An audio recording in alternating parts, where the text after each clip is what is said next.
राज्यात पण भाजपाचं सरकार. राज्यात काय चालू आहे?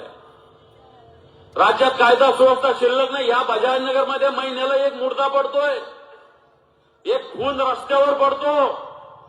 पोलीस काय करते? हप्ते करण्यात गुंग आहे, हप्ते घेण्यात गुंग आहे पोलीस. दर महिन्याला एक खून पडतो इथं. या बजाजनगरमध्ये एमआयडीसी मध्ये हप्ते घेण्यात गुंग आहे पोलीस. तेच गुन्हेगार गुन्हा करतात. पोलीस स्टेशन गुन्हेगारांचा अड्डा बनलेला आहे, दलालाचा अड्डा बनलेला आहे. तिथे जाऊन बघा पोलीस स्टेशनला.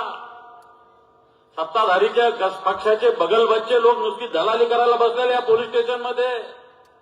या बजाजनगरमध्ये एन्काउंटर झालेला आहे, लक्षात ठेवा. मोठ्या घरावर दरोडा टाकला गेला.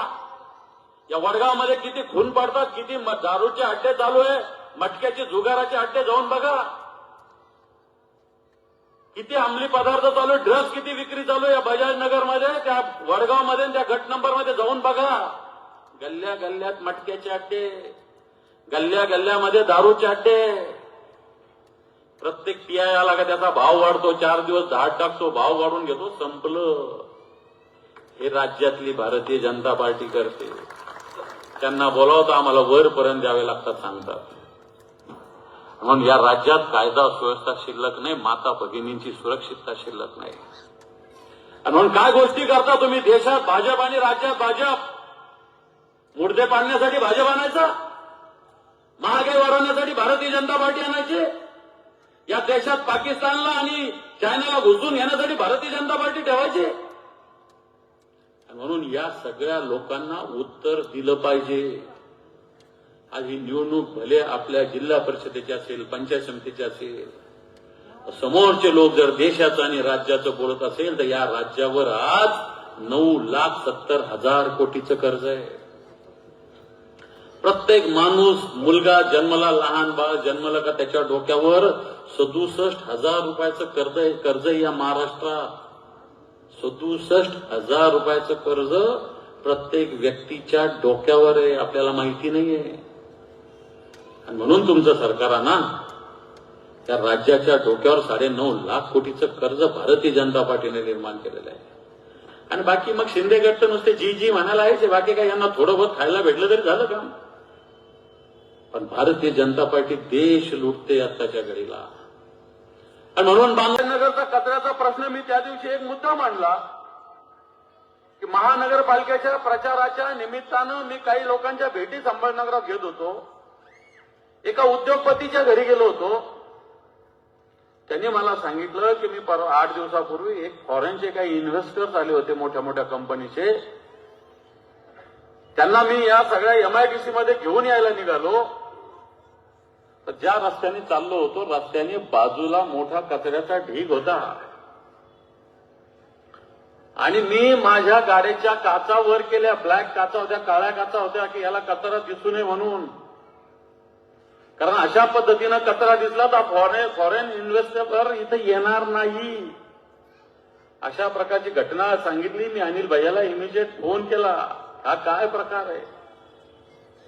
मला असं वाटतं आपल्या शहरातल्या उद्योगपतीला या बजाजनगर मधल्या कचऱ्याची सुद्धा लाज वाटते. जर येणाऱ्या जाणाऱ्याला लाज वाटत असेल तर इथल्या राहणाऱ्याला काय वाटत असेल? आज हा कचऱ्यामुळे रोगराई वाढत असते. इथं हॉस्पिटल आहे, शासकीय हॉस्पिटल आहे इथं एखादं आहे, गव्हर्नमेंटचं हॉस्पिटल. अरे छोट्या छोट्या खेड्यामध्ये आरोग्य केंद्र आहे, उपकेंद्र आहे. हे बजाजनगर 2.5-3 लाख लोकसंख्येचं आहे. लाज वाटली पाहिजे इथल्या लोकप्रतिनिधीला. अजून या बजाजनगरमध्ये एक साधं आरोग्य केंद्र सुद्धा होऊ शकलेलं नाही.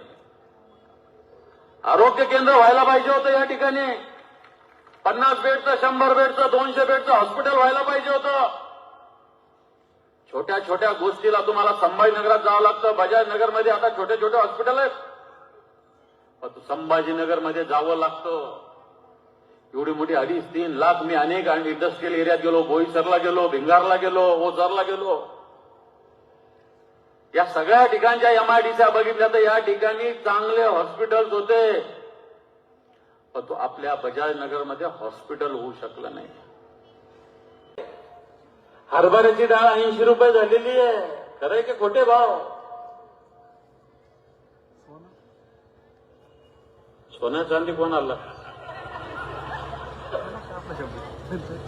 सोन्याचा भाव 2.25 लाख आहे, रोज बदलतोय. सोन्याशी आपल्याला काही घेणं नाही, पण जे रोज माता भगिनीला माय मावलेला ज्या गोष्टी लागतात त्या महत्वाच्या आहे. एकीकडे 1,500 रुपये द्यायचे, लाडकी बहीण किती जणीला मिळतात हा वेगळा प्रश्न आहे.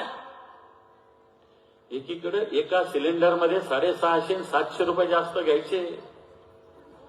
गोड तेल जे 70 रुपये होतं ते 170 झालं. 4-5 लिटर घरामध्ये जनरली लागतं तेल. 500 रुपये गोड तेलातले काढायचे, 700 रुपये सिलेंडर मधले काढायचे. पेट्रोल जे 60-70 रुपये होतं झालं 125 रुपये. त्याच्यातून दररोज 1 लिटर पेट्रोल लागतं, त्याच्यातून 4-5 हजार काढायचे. तुमच्या पर्समधून 5,000, 6,000, 7,000 दर महिन्यात एक्स्ट्रा काढले जातात.